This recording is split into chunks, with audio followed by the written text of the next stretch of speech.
Hello everyone, welcome to my kitchen. તો મિત્રો આજે હું તમારી સાથે શેર કરવાની છું લાલ મરચાંમાંથી બનતું અથાણાની રેસીપી. તો આ અથાણું રાઈના કુરિયાનું બનાવીશું. તો આ અથાણું ખાવાની ખૂબ જ મજા આવે તેવું છે. ભાખરી સાથે કે થેપલા સાથે ખાઈ શકો તેવું એકદમ ટેસ્ટી આ અથાણું છે.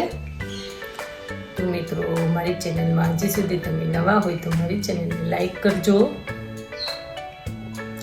શેર કરજો, સબસ્ક્રાઈબ કરજો અને મારા આવા જ નવા વિડીયોને જોવા માટે બેલ આઇકોન બટનને પ્રેસ કરજો, જેથી કરીને તમને મારા નવા વિડીયોની નોટિફિકેશન સૌથી પહેલાં મળે. તો ચાલો બનાવવાનું સ્ટાર્ટ કરીએ. તો અહીંયા મેં લાલ મરચાં લીધા છે. તો તેને આપણે સારી રીતના વોશ કરી લઈશું.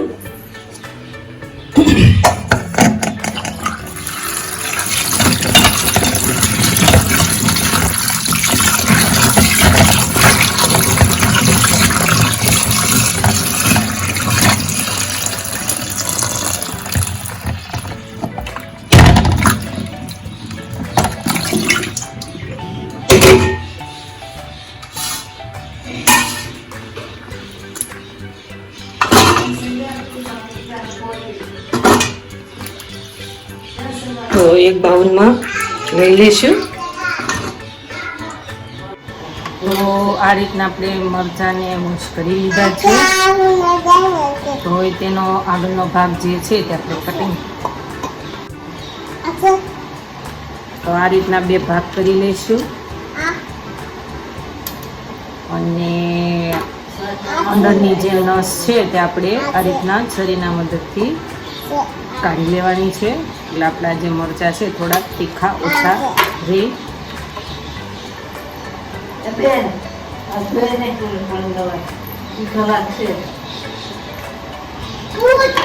આ રીતના આપણે બધા જ મરચાંને આ રીતના આપણે બધી જ રગ આપણે કાઢી લઈશું.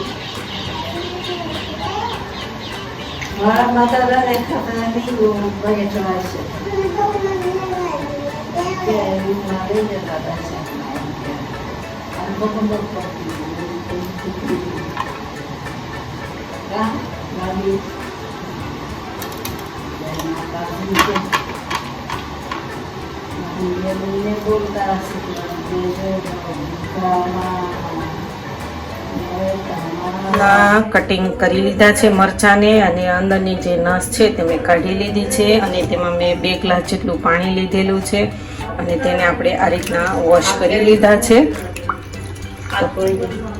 તો હવે આવી એક ટોપલી લઈશું કાણાવાળી અને તેમાં આપણે આ મરચાં છે તે એડ કરી દઈશું, જેથી મરચાંમાં જેટલું પણ પાણી હશે તે બધું જ નીતરી જશે. જેટલી પણ તીખાશ હશે તે ઓછી થઈ જશે.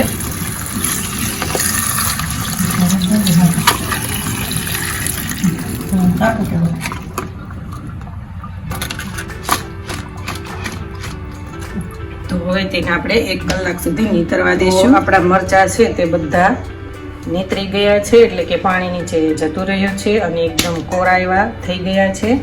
તો તેને આપણે એક બાઉલમાં ટ્રાન્સફર કરી લઈશું. તો નાનું આવું બાઉલ લઈશું. તો તેલ એડ કરીશું.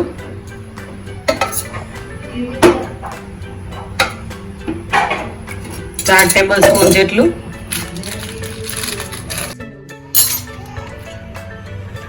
તો આપણે પેલા રાઈના કુરિયા લીધેલા છે તે એડ કરીશું.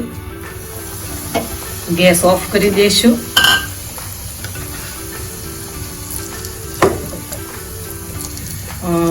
એક ટેબલ સ્પૂન જેટલા અજમા એડ કરીશું. મિક્સ કરી લેશું. મીઠું એડ કરીશું. લગભગ 1 ચમચા જેટલું એડ કરવાનું છે.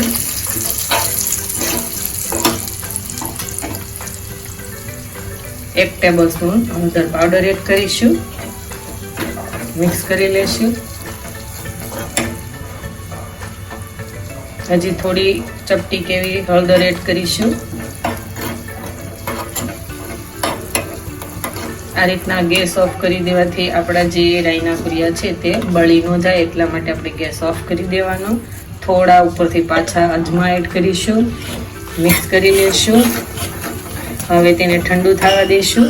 એ આપણે જે રાઈના કુરિયાનો જે વઘાર કરેલો છે તે આપણે આ મરચામાં એડ કરી દઈશું.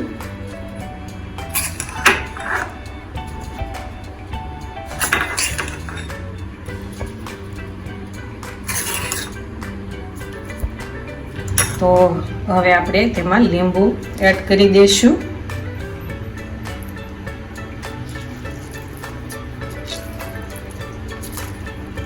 હું અહીંયા 1.5 ઢગ જેવું લીંબુ એડ કરીશ.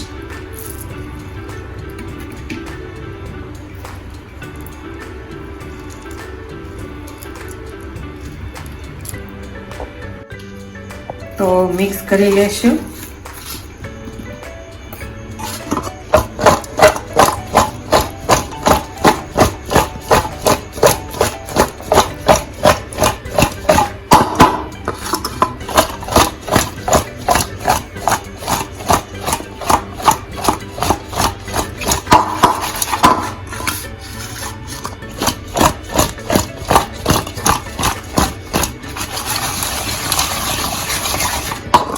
તમે જોઈ શકો છો કે આપણા મરચાં જે છે તે રાઈના કુરિયાવાળા તે બનીને રેડી થઈ ગયા છે. તો તેને હવે આપણે એક બરણીમાં ટ્રાન્સફર કરી લઈશું.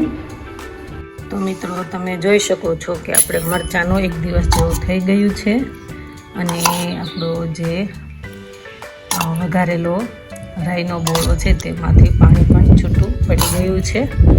તો હવે તેને આપણે કાચની બરણીમાં ભરી લેશું, જેથી કરીને આપણા જે મરચાંનું અથાણું છે તે સરસ રહે.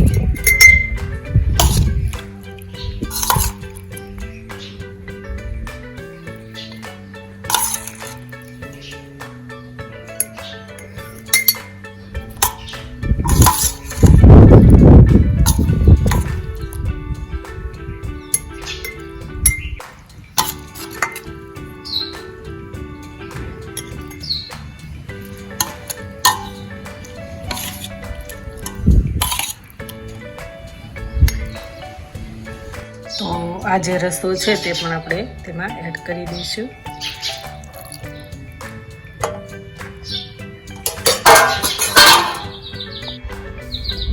તો મિત્રો તમે જોઈ શકો છો કે આપણું મરચાંનું જે રાઈના કુરિયાનું વઘારેલું અથાણું બનીને એકદમ સરસ રેડી થઈ ગયું છે. તો આ લાલ મરચાંનું અથાણું ખાવાની ખૂબ જ મજા આવે તેવું છે.